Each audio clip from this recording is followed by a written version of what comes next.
Hello and welcome to the Enormocast. This is your host, Chris Kalous.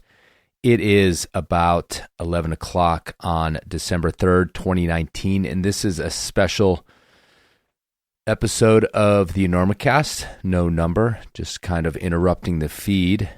What I've decided to do is to remix, strip down, and repost the interview I did with Brad Gobright from 2016, a few years ago.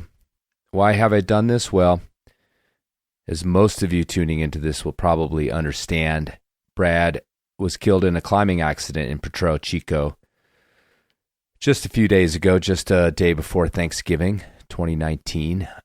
And so I went back and listened to this interview to try to remember what we had talked about, what he was like, and I really enjoyed it. And I think it was a great glimpse of who Brad was and continued to be in the years that since we did this interview. So yeah, I remixed it, make it sound a little bit better. I've improved in that setting, and I also stripped the advertising off of it because we don't need to advertise over an episode like this. Besides, you know who makes the Enormocast happen if you've been listening to it long enough. I'm also going to leave most of the original intro on here. And if you're coming to the party late and you didn't know who Brad was and just found this in your feed and picked it up, then I don't really need to discuss the ins and outs of his accident. That can be found online. I think Andrew Bisharat's article so far was the most concise and most accurate depiction of what happened. But Brad wrapped off the end of his rope while climbing Sendero Luminoso, or rather while descending Sendero Luminoso, multi-pitch route in Potrero Chico, Mexico, which is tragic in so many ways. And in this interview, we talk a little bit about risk management. And having been known as a free soloer, Brad mentions in this interview that he was actually moving away from that. And in fact, in the years since this interview, I hadn't really heard too much about that aspect of Brad's climbing. He had moved to big free climbs, adding his speed to that and getting quite a lot done in the last few years. I know it's hit the climbing community pretty hard. He was a bit of a bright light out there, kind of maintaining that dirtbag credibility, that underdog kind of credibility. And yeah, this one hurts, as they all do. And I had no idea when I started the Enormocast that people I interviewed would die. Of course, that's sort of naive because I know from being a climber for 30 years that people die climbing, and people I know have died climbing. So I guess it was a little bit short-sighted to not understand that. But in fact, several people that have done the Enormocast are now not with us anymore. And this time I've decided to add this to the feed as sort of a tribute to Brad, because I think if people don't go back and listen to this again or for the first time, that they're really missing out on something. And before I get to my original intro, which I left on here, well, I edited it a little bit, took out some of the timely material that doesn't apply anymore. I'd like to just recount a couple stories about Brad that I have, because I have known Brad, as we talk about in this interview, for quite a few years. And honestly, one of the best days I ever had in Indian Creek, which is saying a lot, considering I've had a lot of days in Indian Creek over the decades, literally the decades, was climbing with Brad and Mason Earl, a day that we went up to climb a route called Winner Takes All. And Mason and I had gone looking for it the day or two before and not actually found it. Maybe Brad was with us on that too, but I can't really remember. But I know that the three of us then got better beta and went up to climb this route, a supposed 513. All of us were in good shape. Mason was definitely on the cusp of the beginning of his real strong run, crack climbing. I was having a little bit of a renaissance in my early 40s and climbing with some younger guys like Mason and Brad. And Brad was a bit of a wild card. I didn't know too much about Brad. He was a young guy in the campground there in Creek Pasture, and I just kind of been observing him, and still had a little bit of the dough on him from being a suburban kid, a little pale. So all I knew was he was out trying hard routes, although actually he wasn't really sending that much at the time. And but I admired his chutzpah, as it goes, with coming to Indian Creek for the first time and trying some hard routes, just throwing himself at stuff, which I think became the hallmark of his style after this. This was, I think, in 2009 or early 2010. I can't quite pinpoint it, but yeah, we romped up to this route and we couldn't find anything to warm up on. Winner Takes All is kind of by itself. We didn't have much beta about the surrounding walls, so basically Mason just threw the gauntlet down and saddled up and on-sided the route without too much trouble.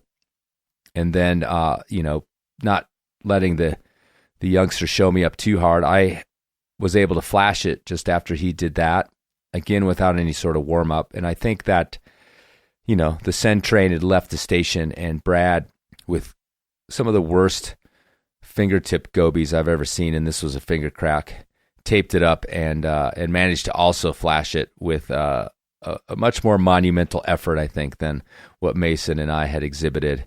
And super impressive ascent. I got a really nice picture of him that's actually on the Mountain Project post for Winner Takes All, if you want to check that out.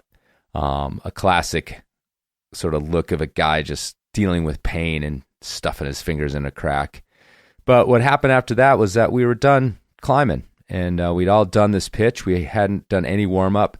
It was, barely midday, and we decided that we weren't going to climb anymore. We weren't going to stuff our fingers and our hands and any more cracks for the day. And I kind of felt like we'd gotten like a snow day, or we'd gotten out of school early or something like that. And what we ended up doing was romping around through some boulders that we could see, finding some petroglyphs, doing some dumb, silly little boulder problems in our approach shoes, and just kind of cruising around, three guys sort of goofing off for the rest of the day. And it just turned out to be a pretty magic day. And I know Brad remembered it and felt like it was one of his great days, and I know Mason does too. So that'll always be a great memory that I have of Brad romping around in the desert before he was anybody famous or anybody noteworthy, just a kid on his first road trip out in Indian Creek. And then the last time I saw him in person, we chatted since then, but the last time I saw him in person was a surprise.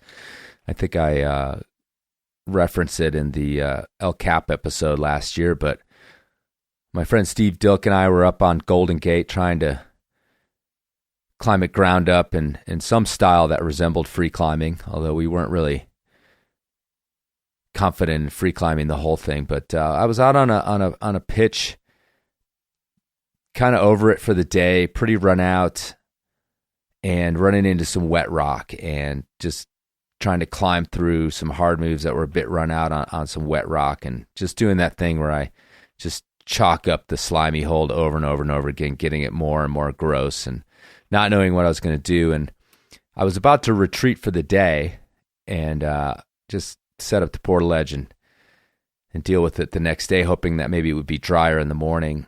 But in the back of my mind, I was actually kind of worried that I wasn't going to be able to get through this move or this section of moves and render the climb moot and maybe have to go down, because it certainly wasn't aidable, at least with the gear that we had. And we had seen Brad and a partner kind of go by up El Corazon and have some trouble up there, and then we'd kind of lost sight of them, and then all of a sudden, literally, a rope comes snaking down right next to me, like just a rope seemingly out of nowhere, just dangling within reach. And all of a sudden, Brad says something and says, "Hey, Kalous, what's going on?"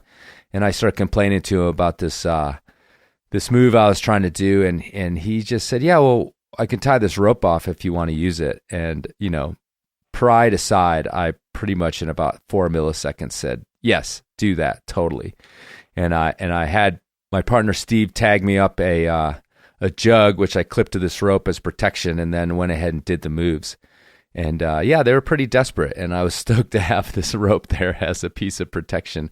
And about halfway through the moves, before I actually had figured out how to get totally secure, Brad started telling me that he was going to need to cut the rope loose. And I begged him for about 25 more seconds, and he obliged. And I think I made the joke that on the other podcast that he saved my life, but I don't know if he totally saved my life, but he certainly did a lot to save the ascent of Golden Gate that we ended up doing. So those guys pulled their ropes up, and they were basically trying to kind of rappel sideways over to the Salathé descent, which they did over the next hour, and that was the last time I saw him. So I did get in touch with him and thank him for dealing with that and making sure that I was going to be okay, and just spreading the love up there on El Cap. And anyway, we're totally going to miss that guy. And I hope you enjoy this little glimpse into who he was, or who he continues to be, depending on your cosmology. Yeah, and if you've come here to remember Brad, I think you're going to enjoy this, even if it ends up being a little bit sad. And if you're here for the first time, this kid was one of the good ones. And I'll have a regular episode out soon enough. We gotta get. Listen, where are you playing in town? You playing here? We're doing the Enormo Dome, whatever it is. It's terrific. Oh, it's yeah, big the big house. place, that side of town. That's a big place. You sold it out. I'll see. You really should run. Look, you better get up there before you panic. Those pens are loose. You're very good. I have really enjoyed playing with you. We'll make it. I don't think so. But we shall continue with style.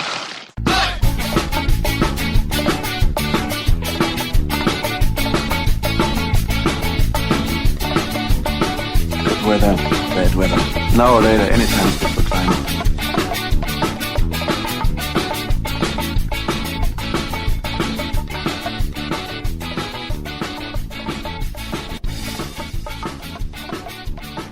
Hello and welcome to the Enormocast. This is your host, Chris Kalous. It is August 25th, about 10 o'clock a.m., doing an a.m. intro. I think the a.m. intros are more brief, so you can look forward to that. This is episode 111 of the Enormocast, a conversation with rock climber Brad Gobright.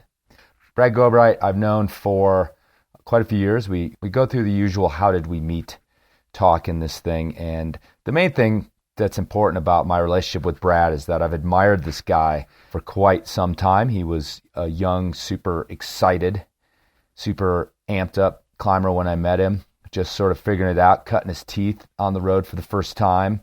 And he's become quite accomplished, and very quietly so, I think. His name's been popping up here and there, especially with some crazy free solos that he's been doing and some speed climbing. But he is keeping the trad dream alive. And you know how I like that. You guys know that I like when younger climbers are keeping that dream alive. It's much more common to go down the sport and bouldering path for young climbers. So when somebody's out there taking big old whippers and fiddling in gear, I like that. I think it's impressive. It's an art. And sometimes it feels like it's a dying art. But then people like Brad Gobright pop up. The other key characteristic to Brad is that he just seems to be a happy guy, and he looks at climbing with psych and with joy. And he'd probably be embarrassed me saying that, but the joyfulness with which he approaches climbing is so refreshing. He's not just weighed down by the meaning of it all. Is that a veiled insult? No, I don't think so. He's just overcome with psych, and he's in the prime of that kind of climbing, and it was just fun to sit down and talk to a guy who is that genuinely excited about climbing. So that's what we talk about, and I hope you guys enjoy it. Just sort of a light, fun conversation, although we talk about some serious shit. But, he doesn't dwell on it. Doesn't weigh on him. He just moves on, so that's awesome. All right, here we go. Conversation with Brad Gobright.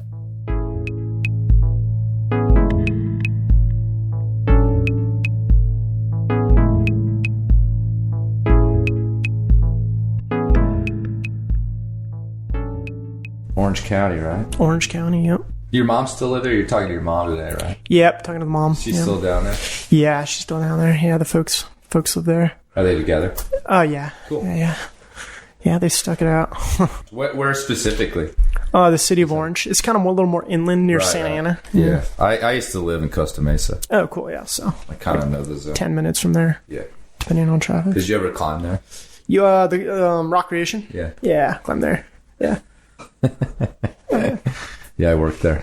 Oh, really? Yeah. When did you work there? I worked there. Well, maybe you were probably like riding your trike around still. 1990, like 96, I That's think. right when I started going. Really? Yeah. How old were you? I was like 8. Yeah, that was the place to go back in the 90s. Yeah, so you started going there when you were 8. Yep. Is that was your first climbing experience, or? Yeah, well, I started climbing at the climbing wall in REI, off the 55 there. Sure. So, and then I was really into that, and then my parents took me to Rock Creation, and then started doing like the summer camp when I was a little kid. Okay. Did that whole thing. So, yeah. So, you might have rolled right past me. Yeah, no, probably. Yeah, you probably checked me in and stuff. Yeah. I don't know. Have you seen Inertia? No. Inertia 1 and 2. Yeah, I'm in the first one, like doing the arch. Oh, really? Yeah, as a little kid. Yeah. Nice. Yeah. What are the climbing movies? You think they're online? No. Probably not. Probably not. This is DVD days. Yeah. Okay. Yeah. So you started climbing and you were at Orange County. Mm-hmm. Just this total like suburb kid. Yep. Yeah. Yep. Growing up in the suburbs. When did you sort of realize that you were gonna bolt and like hit the road and become a climbing bum? That was in 2008. Yeah. Yeah, 2008. I started. Oh, I kind of started going to like community college or like like 13th grade, right? And like, and quickly just dropped out.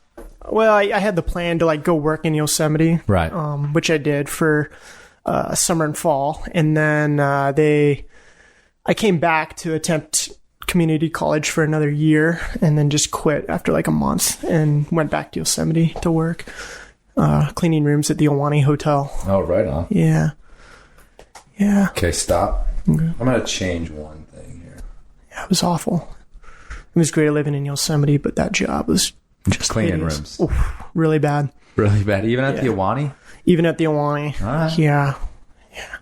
It's nasty. It was really bad. So, but it was cool. I could see Yosemite Falls from my little room. I cleaned rooms actually for a little. Yeah. So it's you know what I'm talking about. Yeah, but it was I found that like because I did it here in Salt Lake actually at the Rustler and Alta. Mm-hmm. Okay. And it was a pretty like wealthy clientele, and so they didn't seem to get like you aren't finding needles and stuff.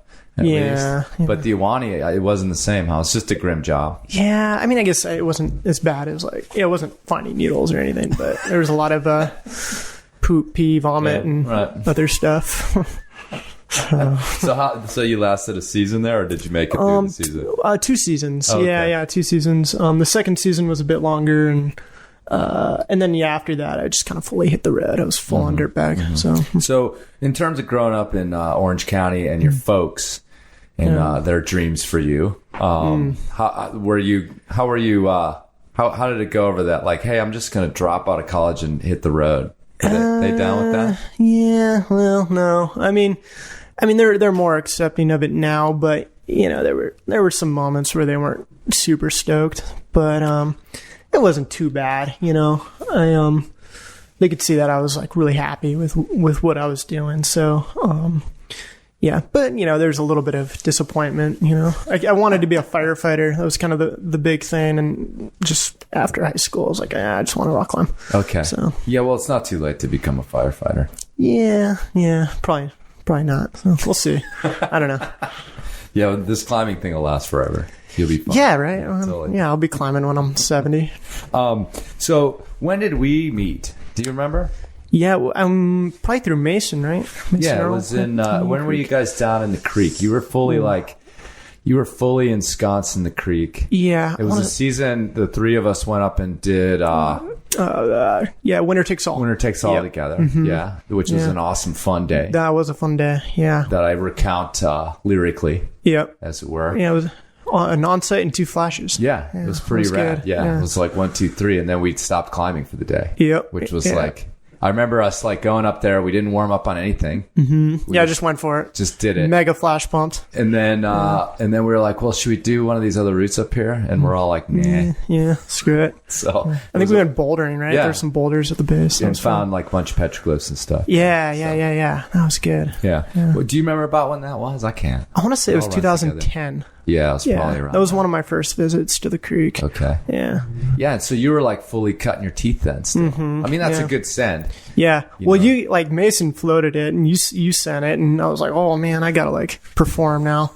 So I feel like otherwise I would have just been like hanging up the whole thing. I remember you had like the worst gobies on your tips in the world and you still kind of went for it and a lot of blood. I got a good picture of you like getting all aggro on it. Yeah. Because you're like in total pain. Yeah. So well, I'm glad we inspired you. Yeah. That was good. That was really good. It's rated 513 in the book. Yeah, probably not. I mean, at the time, I was like, oh, yeah, I was full on 513. I was telling my friends, Yeah, for sure. But that's kind of the creek for you, I think. A lot of those splitters I don't know. It's just the same move over and over. If you can do the move and you have the endurance, you can probably send it. Yeah. So anyway, but that was a good day. But also, I mean, I tend to make fun of you for this all the time. So one of these days you're going to tell me to shut the fuck up.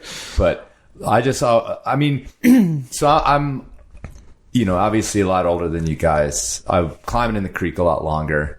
And so I'm no longer like that guy that just shows up there and stays there. Yeah. And so I kind of was like, I sort of barnacled onto you guys' scene, like your picnic table with like piled heaped high with all this crap. Yeah. And I just recall your habits, your nutritional habits, they're like not just the being best. shocking. Yeah. Like, just like it's bad. half a bowl of Fruit Loops and like you were ready to go. Yeah, Little Debbie's. Yeah, stuff. Little Debbie's. I mean, they're so cheap and they taste so great. Yeah. I'm a little better now, but not too much. Really? Yeah. I mean, so I have a girlfriend, so that helps a lot. Sure. And then, I'm not quite as poor as I was then. And, Okay. And I'm kind of, getting older, so I can kind of feel it when I've had like just donuts for breakfast. So, yeah. Yeah. Well, and you've also like, the big thing that's kind of fun and for me is that you've like come so far in your climbing since then. I mean, and it's only like 6 years. Yeah. But it's kind of just fun that I could go up and like, climb this route, and you're like, oh, now I have to climb it because he did it. Yeah. And I think those days are gone for us as a pair. I don't think it would go like that anymore. Oh, yeah. So, I mean, that's totally cool because, as like your name's popping up all over the internet or wherever, I hear about the stuff that you've been doing. It's like, yeah, man, I knew that kid when he was like just living in his car eating Fruit Loops and like Fruit Loops, figuring it out, like climbing in the creek and climbing your first 512s probably in the creek. And then, this 513 up there. But you went on to do some other hard stuff down there that trip even. Yeah. So Air Sweden was the big one. I really wanted to do it. Oh, I cool. don't think I sent it, but I took some big 45 footers on that one. Really? Yeah, it was good. Yeah. So where does that come from?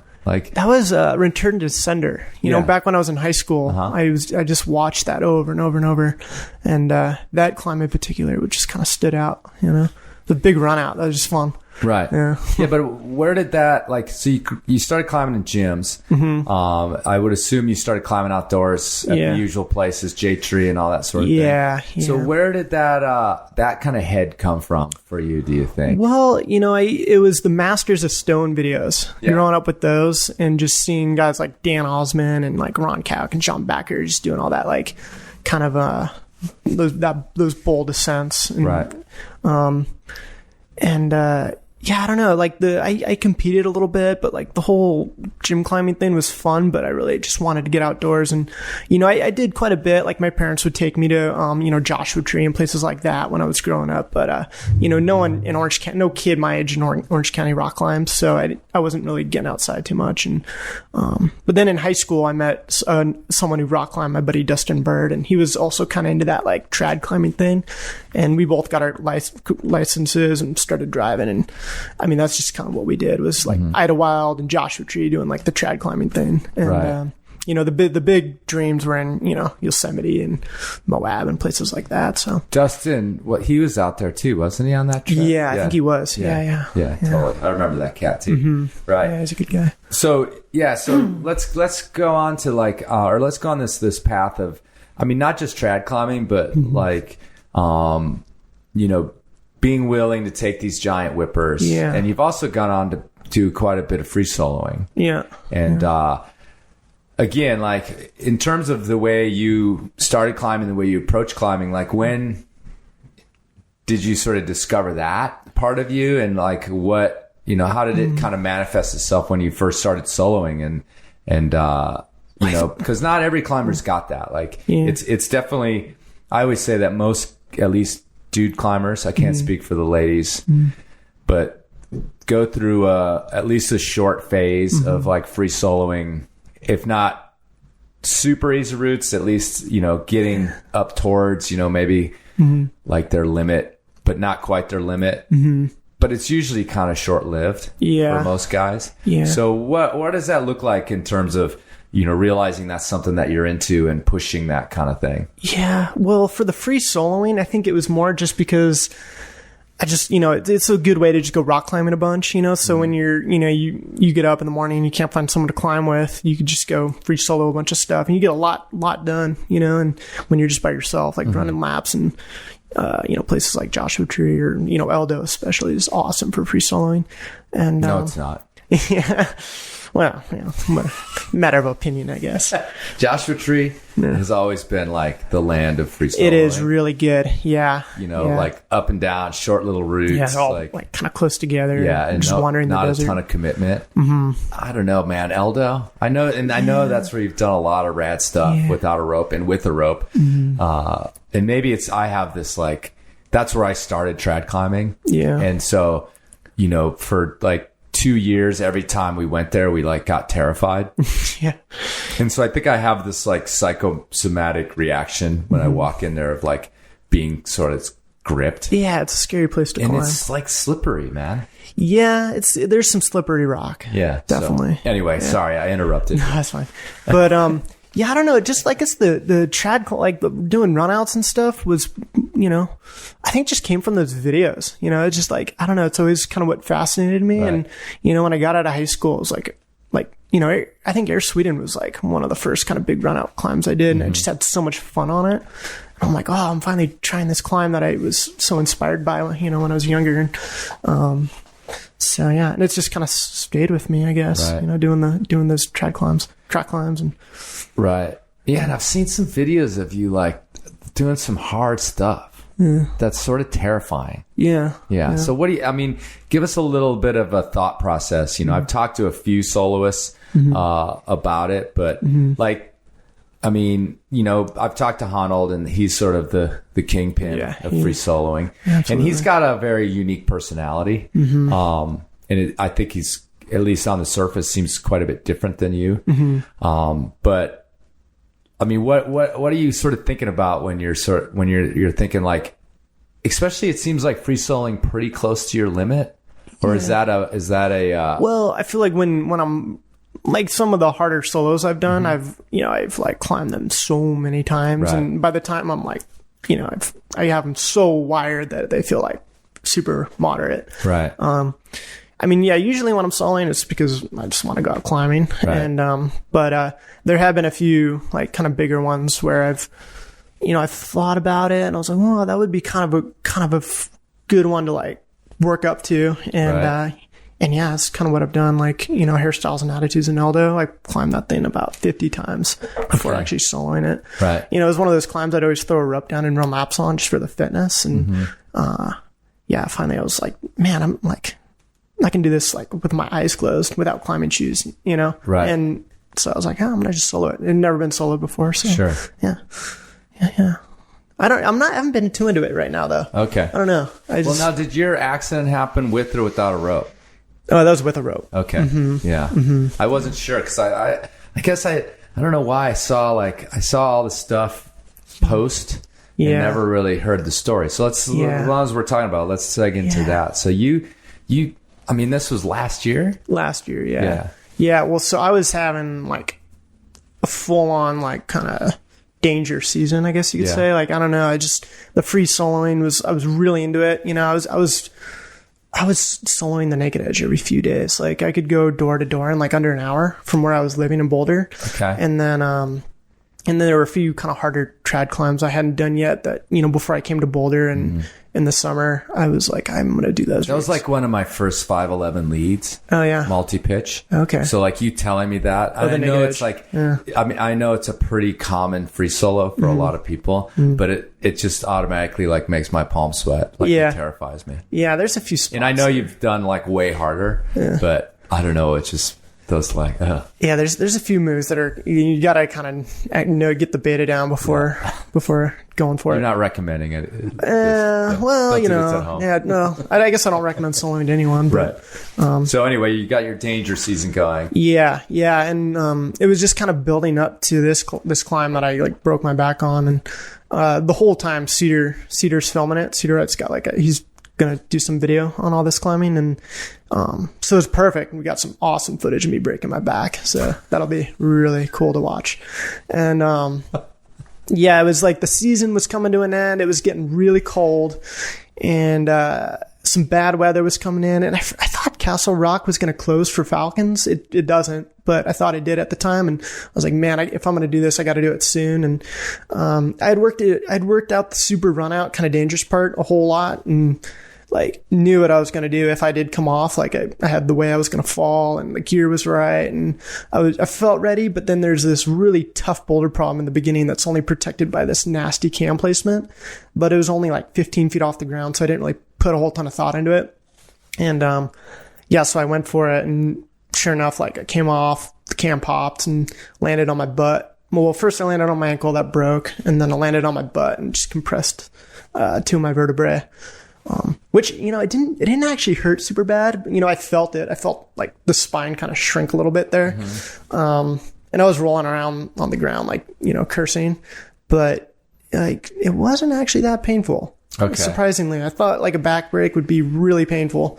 My ankle actually hurt a lot more. So, and I actually chipped a bone in my elbow, which I didn't even realize till I was out of the hospital. Okay. So, is it still in there? You know, I don't really feel it. They say they break down. Yeah. I feel like that's maybe what happened. Yeah. It's kind of weird. Did you have anyone look at it? I didn't even tell the doctor. I was like, screw it. It's just going to be like more bills coming in the mail. So, yeah. Yeah, it's probably gone. You're probably fine. Yeah, I'm sure it's fine. I could cut it out for you. Yeah, after the show here. Yeah. I got my Swiss Army knife. Oh, yeah. I mean, how much do you charge, you know? Well, you know, we'll see. Yeah. So let's talk about that, the recovery. I mean, were you, once you're in the hospital and they told you have these compressed vertebrae. Yeah. Yeah. So what was there? I mean, I get so many stories from climbers who break anything. And at some point the doctor like just assures them they're never going to climb again.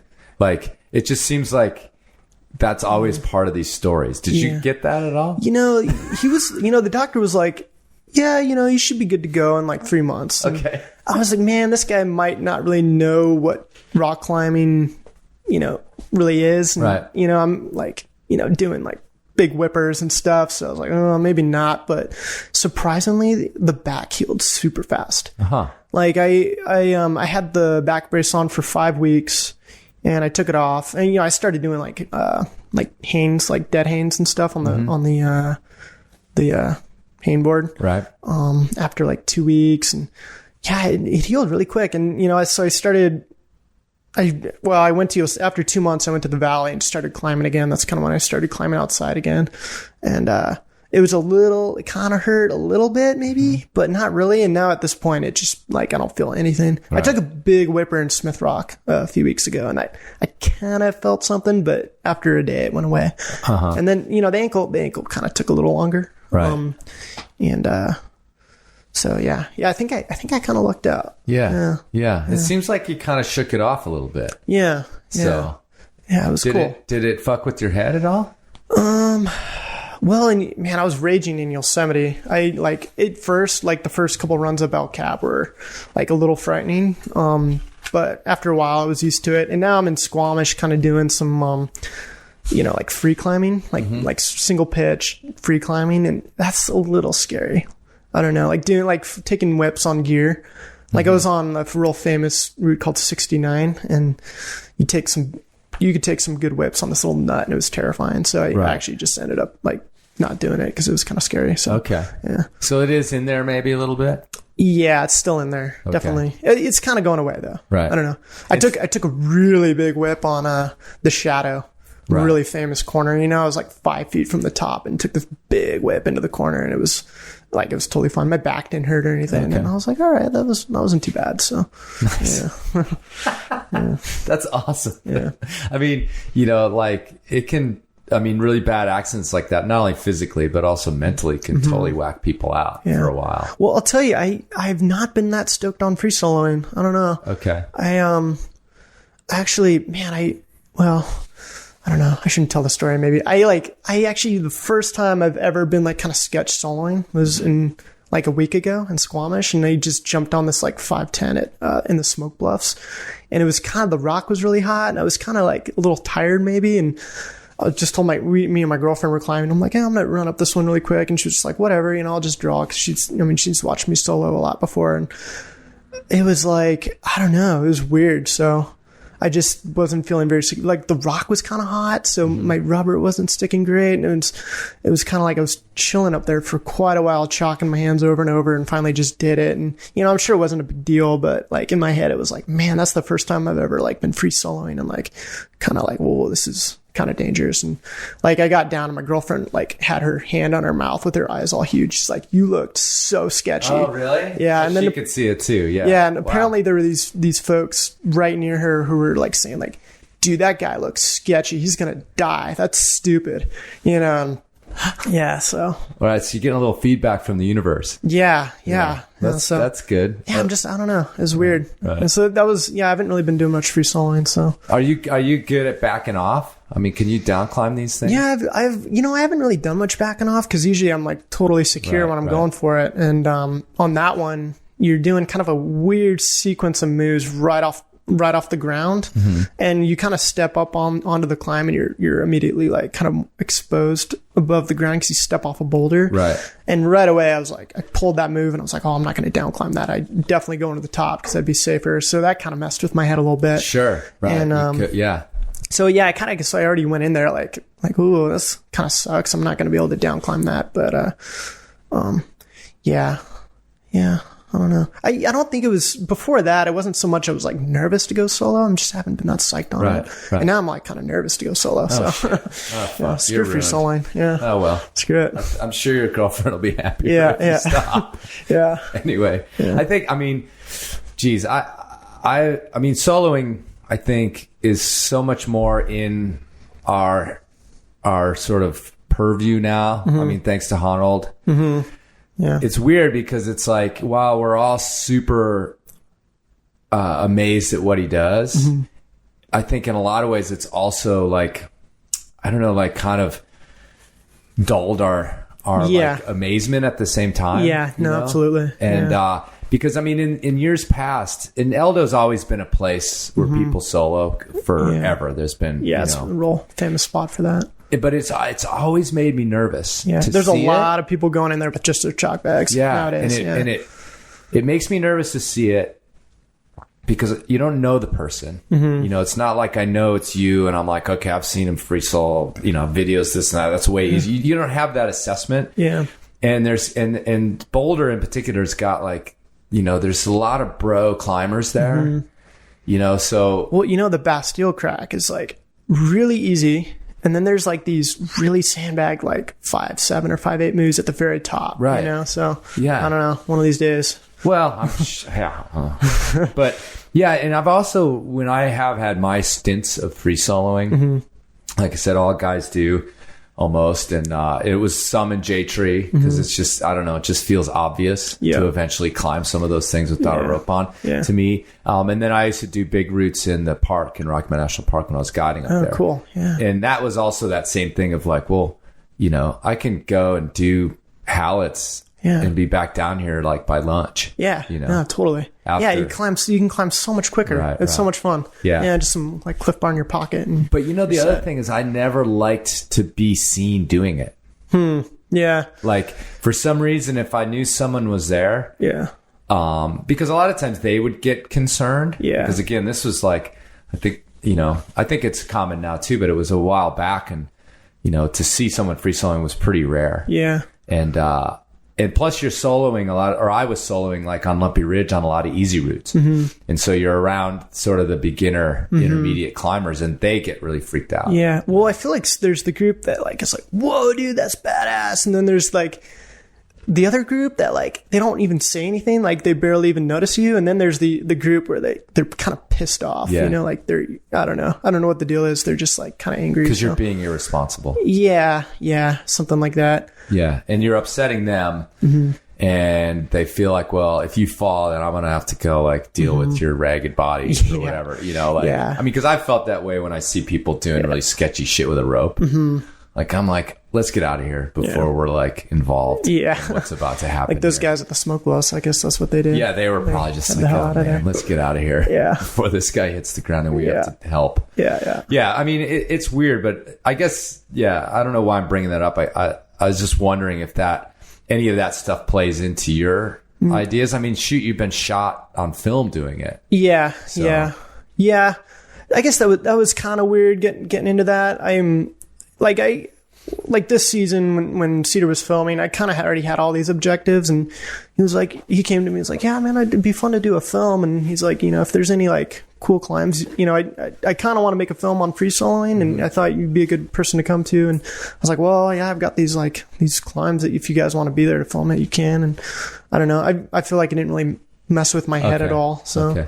Yeah. Have you ever been filmed with a drone while free soloing? Yeah. Cedar got busted for it. Oh, really? In Aldo. Oh, okay. Yeah, guy with a megaphone came up and was telling us we had to come down to get It's illegal to use a drone in in a state park, I guess. Yeah, I think that's reasonable, unfortunately. Yeah. Those fucking things, they drive me nuts. Like, there's no way I could free solo with one of those things. Yeah. Because I'd be like, oh, it's going to get out of control and come and like cut me to pieces with its little blades. Oh, that'd be a bad way to go. Think about that next time there's a drone above you. Yeah. There you go. You're welcome. Oof. I don't think they're that dangerous to run into you, though. Yeah, they seem really light. Yeah. So anyway, but it could happen. Just like cut you to pieces.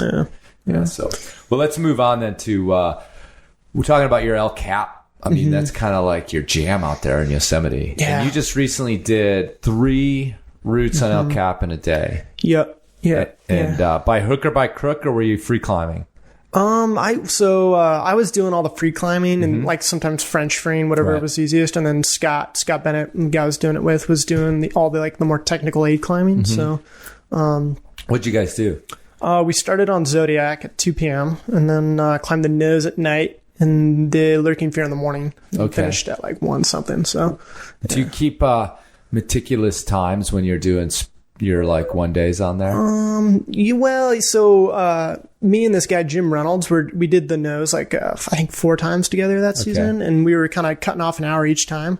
And so by the end we were kind of doing that, really looking at our times, and it was cool to be cutting off so much time each time. And actually, the last day I was in the valley, we were talking about trying to do it really fast, and I actually called Honnold and got all his beta that him and Hans had, and he seemed stoked to give it to me. And I told Jim, I'm like, dude, I'm ready for this. If you want to do this, we should do it. I'd climbed the nose, I think 8 or 9 times that season, and so I think we were both really ready to go. And last minute, he's like, man, I don't know, it just seems kind of full on, and I'm sort of burnt out, and it was probably a good thing. And I was like, well, maybe next season or something. So you mentioned maybe being a little burnt out. By the end I was kind of getting burned out. I could have kept going. I wasn't that burned out. Sure. It was I mean, I had spent 2 months not climbing, and the energy was so high when I got to the valley, and man, it was just raging and just being psyched the whole time. And doing the nose fast is the most enjoyable thing I think I've done in climbing. Really? It's just so enjoyable. Yeah, it's a huge hole in my resume. Oh, you gotta go do it. I've never climbed the nose at all. You gotta do it. It's so much fun. Yeah. It's not that bad. It really isn't. And I think we were joking earlier, I think my personal El Cap speed record's 5 days. 5 days. So, oof. Dude, that's way harder than doing it in a day. You gotta haul all that crap up there. Ugh. It is. You're right. It's funny because it's it's just such this humongous shift in perspective.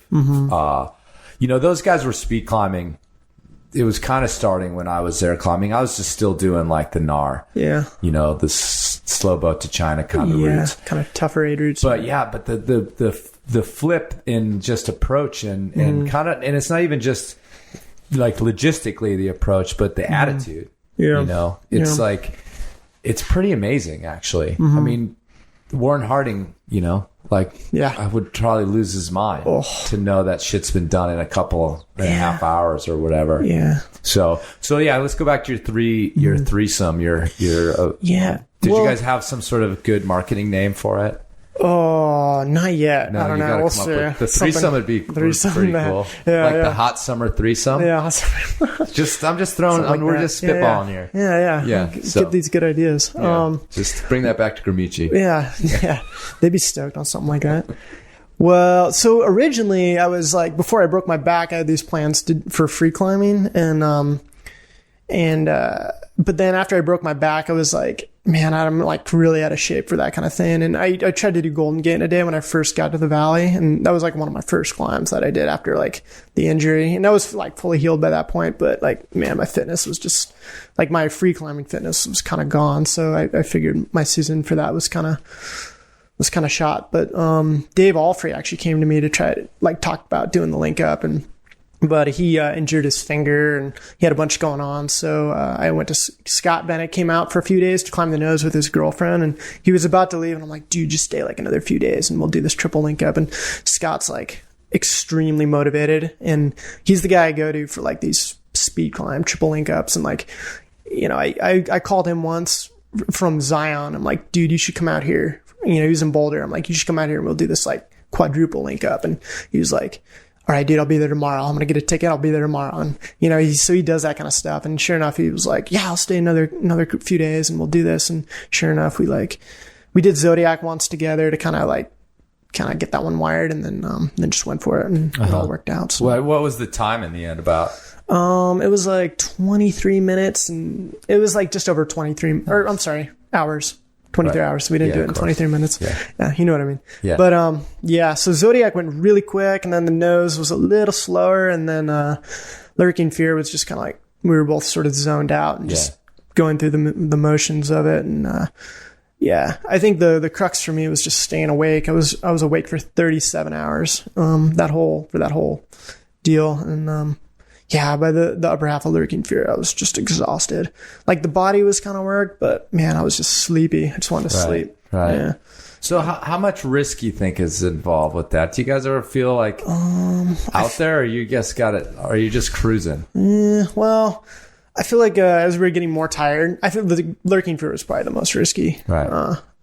I was like doing a lot of French freeing on the steep cracks. Like the free climbing, I was doing less free climbing just because I was so tired. And like they're like dead vertical 512 cracks that I just was not going to be, pulling free moves on. So it was like free climbing, or I was French freeing with the cams and just getting really run out to try to save the cam. We had a pretty light rack. And, because it's pretty uniform, those pitches, aren't they? Yeah. Well, there's this one pitch. It's like almost entirely number 4s. And I had done Lurking Fear before, and I remembered it as number 3s. So we took a number 3. I'm like, I'll just walk it the whole way, but it's number 4s. And so I had to do the entire pitch with no gear. There's like a piton in the beginning, and oh man. And number 4s aren't like super casual, or at least for me. I don't know. I kind of put forth a lot of energy to climb those things, and it's pretty steep, and I was really tired. And, so yeah. That was a good time. So you have been free soloing. You just happen to have a rope on. Yeah, that's happened. Yeah. So when you guys, you said you talked to Honnold about like his beta for the nose. Yeah. And what do you said you did it 4 times with Jim? I think it was 4 times. Yeah. Yeah. What were your times about in that? We did like 7.5, 6.5, 5.5, 4.5. Right. So the last time we had was 4.5. Right. Yeah. And so you don't have to give away the secret, but like, what are just a couple things that, how do you possibly? Yeah. Simul climbing. Yeah. Is big. And then, I always go to, the Great Roof. That's like my chunk. And then Jim would take over to the top. And, I know like every single piece of gear. So knowing, like, really getting it wired, like all the holds and like knowing where I'm going to put each cam and stuff like that it was big, you know, and I would even kind of like arrange it on my harness like that in that way. And, Sure. So I think simul climbing really helps, and short fixing is nice, but like the simul climbing just kind of goes really fast. And, Sure. you know, having little micro tractions here and there for extra safety is nice. So. Right. Yeah, cool. Yeah. I've talked to a few people about that. Someday I got to at least climb it in 24 hours. Yeah. No, you should. Yeah. You really should. You'll see how much easier it is than doing it in like 4 days. Well, I would never do it overnight. I mean, those days are gone for me. So God, they're brutal. I mean, the only overnight missions I've ever done on El Cap were with Mason on the Heart route, and it's just like hauling sucks. So yeah, well, let's talk about that. You had a multi-pitch or a multi-year project, free climbing on El Cap with Mason Earl. Yep. That was I think it was like we had 2 seasons where we were like trying it, or maybe 3. And then we kind of took a break. Well, we gave up. We were like, it's just like too much work. And then, the Dawn Wall came, and Mason like called me, and he was like, let's do it, man. Let's go do it. And I was like, oh, because of the Dawn Wall. And he's like, no. I just want to do it. So it was totally the Dawn Wall. So I wanted to he got motivated by that, I think. And, so we went back in, last year, and we did it. Yeah.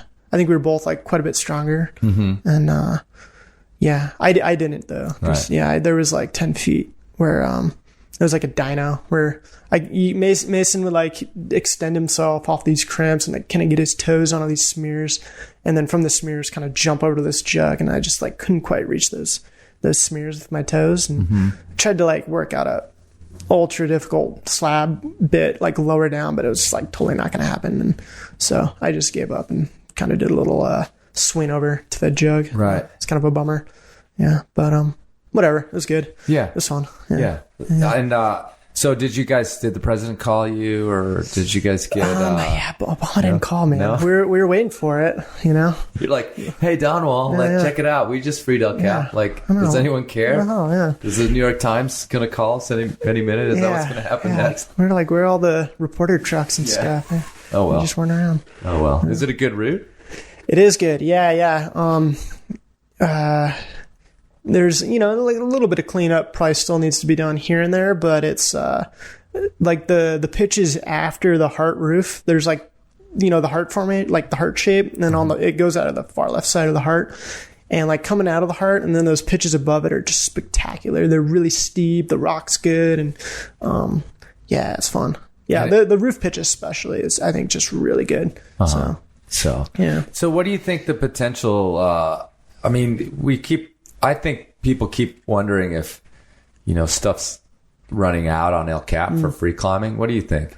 I mean, there's not as much as there was like 10 years ago, but, I don't know. I'm hearing about little things here and there. Like, him and Nick Berry are trying to do Neverland. Yeah, they're over on the left side. Yeah, it looks amazing. It looks really cool. So Jim Reynolds and I climbed the South A and the Nose in a day, and we wrapped their lines. They had lines going all the way up the route, and so we wrapped those, and I got to check it out, and it looks incredible. I think there's going to be this really run out like 514 pitch on it though. Like maybe I think it's the Crux 8 pitch on that route. But oh man, it's like the splitter seam, and it looks like there's just enough holds for it to go. And yeah, it looks really cool. That's cool. So, and then like I've heard of stuff kind of near the mirror wall that might go. It seems like the right side definitely probably still has potential. There's a lot of like holds and stuff over there. Yeah, but the problem seems to be, I think, is the sort of, stick in the mud of not adding bolts. Yeah, it's tough. A-lines. It's really tough. Yeah. Because like literally I've hooked out pitches over there, and you're hooking on edges that are bomber, and they're relatively large. I know there's, and I've talked, the aid rant aside, most of the hooking you do on El Cap are not on the tiny crystals that supposedly exist up there, with the exception of Wings of Steel, I think. But most of the time, especially on the right side, because it's steep, you're on pretty big bomber edges when you're hooking. Yeah. You're just going forever without any protection. Yeah, just copperheads. Yeah. Or nothing. Nothing. Or when just you're like doing like smooth hooking. Yeah. But every one of those hook moves is like a handhold. Yeah. But what are you supposed to do with that? Yeah, I guess just run it out. I mean, I don't know. Yeah. I think that's like easy to say, but these are like some serious runouts, you know? Yeah. And it's a bummer because it's like, I mean, I don't know, this is the place to get into it, but like this reverence for the past, like the sanctity of all that, like it definitely sometimes gets under my skin a little bit because it's like, oh, it's closed now. It's like, I don't know, it was like if we were all still, you know, driving Model Ts and like no one was allowed to drive a Lexus. You know, it kind of bums me out, like, because there's definitely potential for some wild, crazy stuff over there. But what are you gonna do? Yeah, well, I forget what the 8 route's called, but there's like the Huber version of the Zodiac.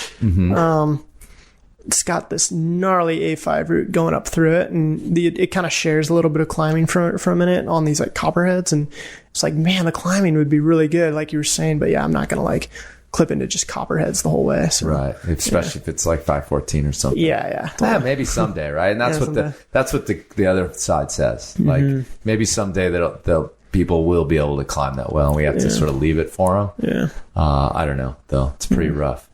So. Have you ever free climbed the Zodiac? No. I think that nipple pitch is supposed to be really hard. Has anybody repeated it? Yeah. Let's see who's done it.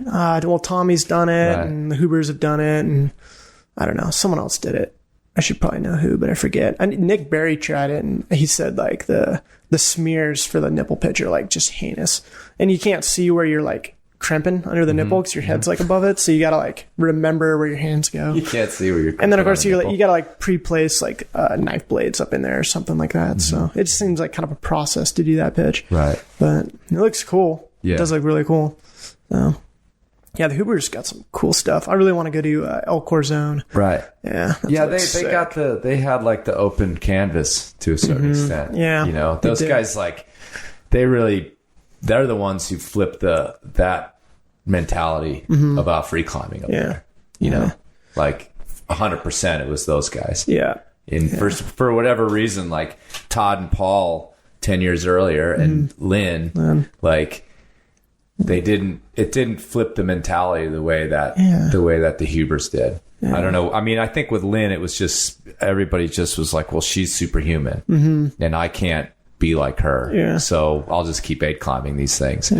But for some reason, everybody said, "All right, those guys are doing it. We can. Other people can go up there and start doing it as well." So maybe because they lived amongst the little people in Camp 4 or so, right?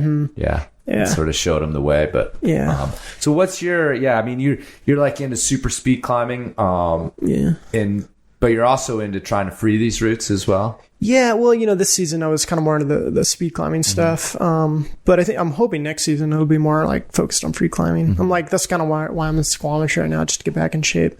But speed climbing's fun. Like doing the naked edge of Scott is super fun. It's like just a quick little. Like you guys have been.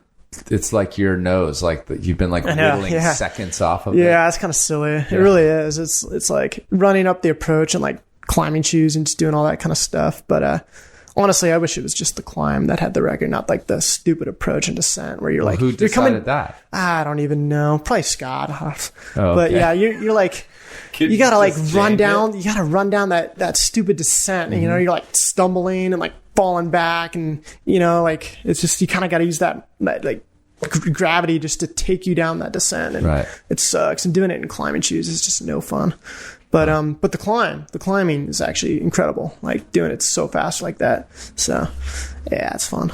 But and then doing it on the nose is just so when awesome. You've got the car to car, is that?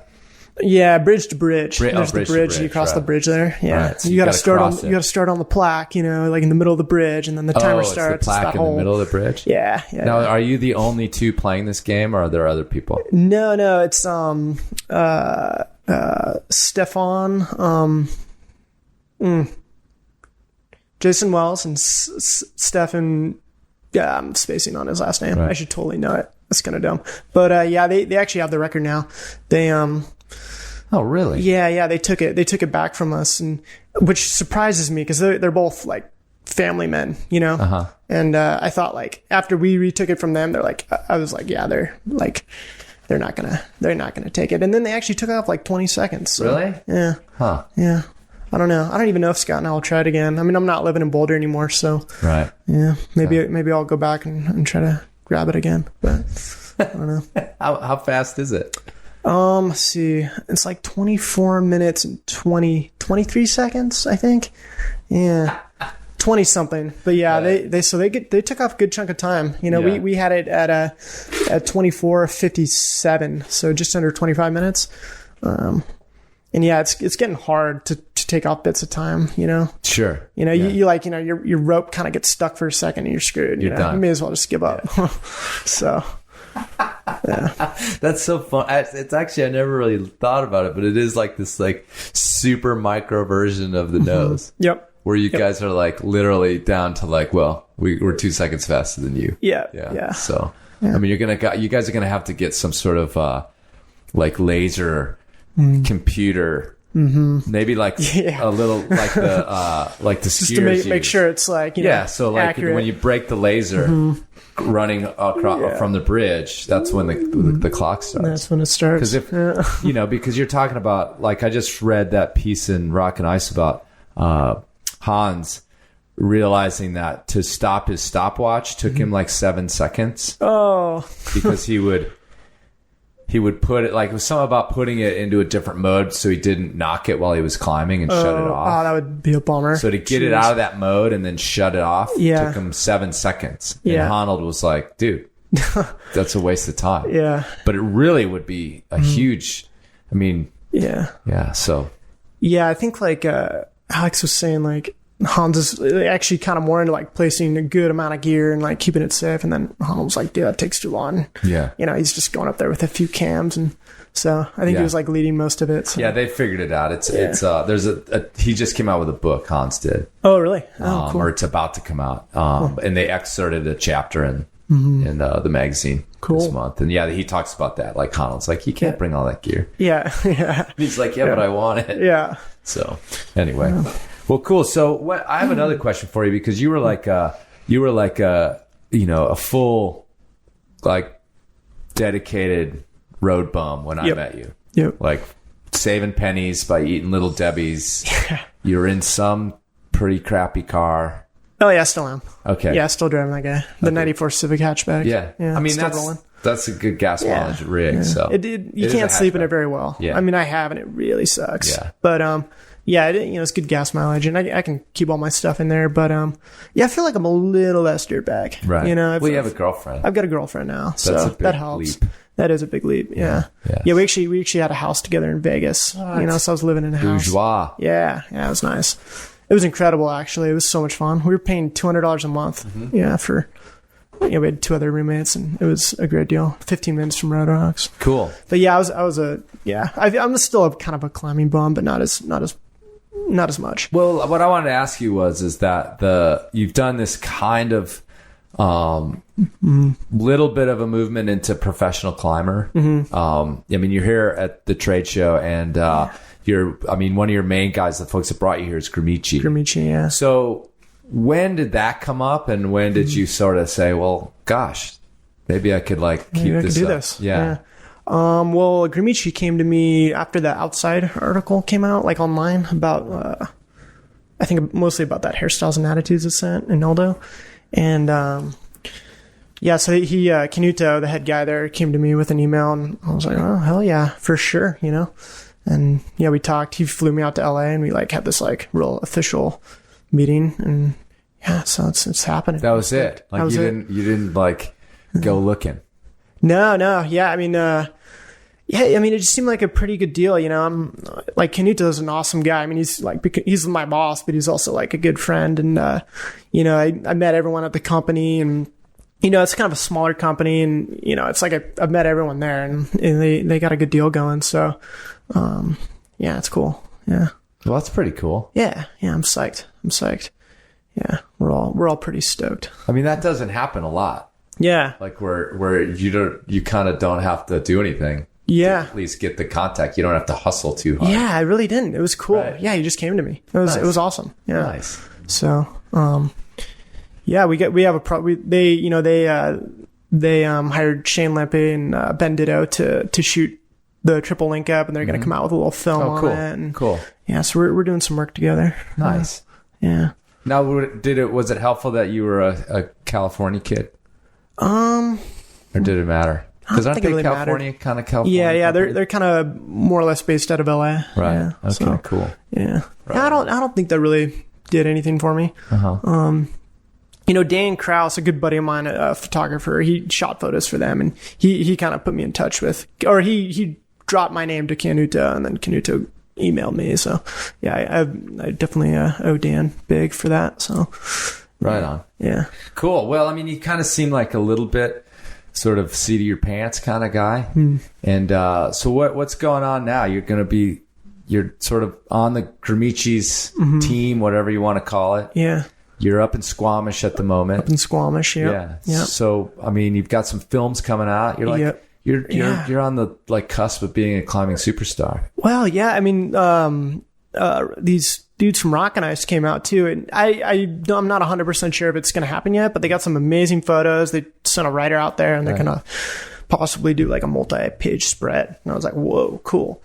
And so that'll be awesome. That's going to come out like in the winter, I think. And yeah, Squamish is awesome. And then I'm going to live in Vegas again for the winter. Okay, cool. And Talene, my girlfriend, she does like graphic design, and she's like an amazing artist. So she's kind of doing her own like passionate career thing she's got going. And yeah, so we're both pretty stoked. Damn. So, yeah. Yeah. Living the damn dream. Living the dream. Yeah. Still definitely kind of dirtbagging, but with a little bit of a higher class dirtbag now. Yeah. So I guess we'll wrap this up with asking you, is this like legitimizing anything with your folks?